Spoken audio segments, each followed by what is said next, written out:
এখন আমার কাছে সোশ্যাল মিডিয়া ইউজ করাটা এখন আর টাইম ওয়েস্ট মনে হয় না। কারণ আমি নেইবারহুড ইফেক্টটা আমি ওইভাবে ক্রিয়েট করছি যেন আমি স্পেসিফিক কোনো কিছু না শিখলেও যেন আমি র্যান্ডমলি ইনফরমেশন গ্যাদার করতে পারি।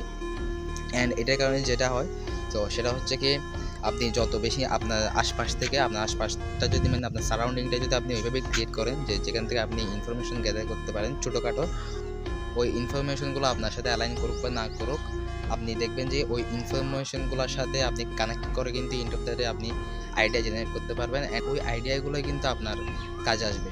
প্রথম কথা হচ্ছে কি, আমরা চাইলে তো সোশ্যাল মিডিয়া তো বাদ দিতে পারবো না, তাই না?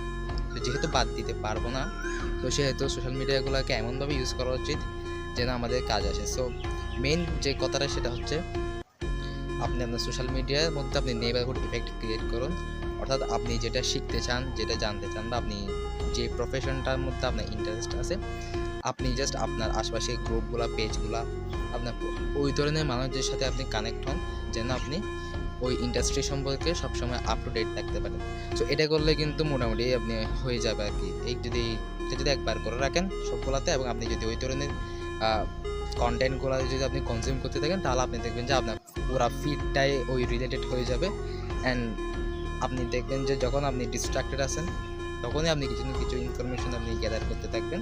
এমনিতে তো টাইম ওয়েস্ট হচ্ছিল, তার চেয়ে যদি এক দুইটা ইনফরমেশন যদি আপনি নিতে পারেন, সেটাও বা কম কিসে। সুতরাং আমরা সোশ্যাল মিডিয়াগুলোকে এমনভাবে ইউজ করব যেন আমরা কাজে লাগাইতে পারি।